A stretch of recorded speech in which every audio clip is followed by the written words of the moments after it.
করবো। পাড়ার ভোট, পাড়ার সবকিছু পাড়ার মধ্যে হবে, একটা স্পিরিট রেখে হবে।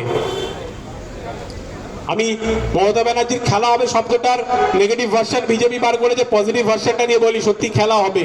খেলাটা কেন বললাম হবে, একটা খেলার মাঠে একটা প্লেয়ার একে অপরকে খেলে তার শত্রুকে সে কদমর্দন করে হাত দিয়ে আলিঙ্গন করে জড়িয়ে ধরে খেলার শেষে, আমরা সেই খেলা হবে চাই। আমার যে বন্ধু হারুক যে বন্ধু জিতুক, আমার পাশে যে ক্যাম্পে বুথে বসুক যে হারুক জিতুক, যাতে আমরা একে অপরকে জড়িয়ে ধরে আবার পুনরায় ফিরে আসতে পারি, সেই খেলাটা যাতে হয় সেই চেষ্টা আমরা করেছি, করব, করে যাব। খালি 5টা বর্ণনা আজকে দিয়েছিলাম, একটি মেন ফিশের সামনে, একটি ব্লুটুকায়ের সামনে, একটি 218 গলির সামনে, আর একটা তো ভুলেই গেছিলাম 258। ভাবুন, আমি নাম কোট করে বাড়ির নাম কোট করে বলছি। সেখানে একটি সিগারেট বিড়ির দোকান আছে, সে ভাইও বিপদে পড়েছে। রাত্রেবেলায় এসে অডেল তার ডিমান্ড, ছেলে মেয়েদের গাড়ি নিয়ে ছেলেরা এসে দাঁড়িয়ে যাচ্ছে, নানা রকম ভাষা কথা বলে গালাগালাজ করছে, কমপ্লেন আসছে, কিছু করুন। এটা কেন ইলেকশনের আগে মাত্রাটা অত্যধিক পরিমাণ বাড়ে, এটা আমাদেরও ভাবতে হবে, প্রশাসনকেও ভাবতে হবে।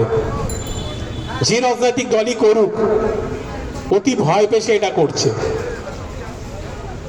আমরা যদি একটা থাকি, একাই চলাই ভালো। সংখ্যার উপর কিছু আসে না, মানুষের উপর সবকিছু আসে। তাই মানুষের উপর ছেড়ে দিন। আর লাস্ট শেষ কথা বলে আমার বক্তব্য শেষ করব। সমস্ত আইএ পূর্বাচলবাসীর কাছে একটাই অনুরোধ, সবচেয়ে বেশি দরকার এখন যেটা সারা পৃথিবী ভারতে, সেটা কংগ্রেস সিপিএম তৃণমূল বিজেপি না, সবচেয়ে বেশি দরকার যেটা, সেটা হচ্ছে ভালোবাসা। এখন যেটা আমরা হারিয়ে ফেলেছি। টিভি খুললে খালি খুন, murder, rape, anti social activity দেখতে দেখতে মাথা খারাপ হয়ে যাচ্ছে। কামিং জেনারেশন শেষ হয়ে যাবে, এরা সুনামি হয়ে দেশ ধ্বংস হয়ে যাবে। বেকার কথা। ভগবানের উপর আস্থা রাখুন। সবাই সবার যেরকম দীর্ঘ 40 বছর ধরে এরকম শুনে আসছি, কিচ্ছু হবে না, সব ঠিক থাকবে। খালি পথটা, কর্মটাকে ঠিক রাখুন।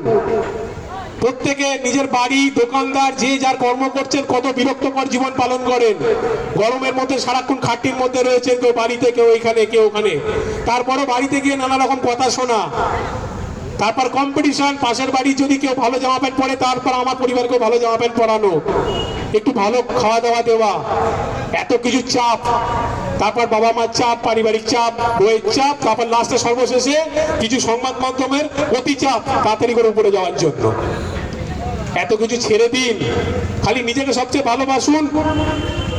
নিজের জন্য আধ ঘন্টা টাইম আপনি বার করুন, যে আপনি নিজেকে কি সবচেয়ে বেশি ভালোবাসেন। কেউ হয়তো গান ভালোবাসেন, কেউ খেতে ভালোবাসেন, কেউ চায়ের দোকানে এসে তৃণমূলকে গালাগালি দিতে ভালোবাসেন, কেউ হয়তো বাড়িতে বসে টিভি দেখতে আধ ঘন্টার জন্য ভালোবাসেন। তাই করুন, আপনার নিজের ভালো লাগাটা আধ ঘন্টার জন্য করুন। ওটাকে আপনার বুস্ট করবে, আপনার শক্তি যোগান করবে, নাহলে নিজেকে হারিয়ে ফেলবেন।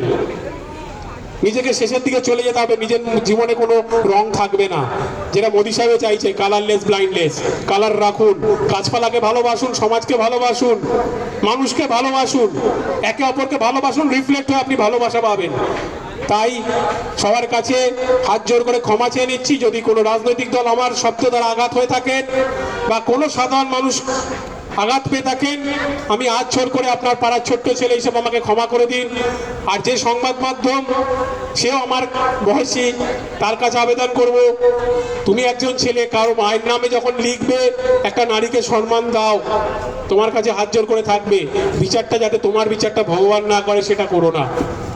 পারলে ভগবানের কাছে নিজেকে ক্ষমা চেয়ে দিও। নমস্কার, ধন্যবাদ। মা মাটি মানুষ জিন্দাবাদ, তৃণমূল কংগ্রেস জিন্দাবাদ।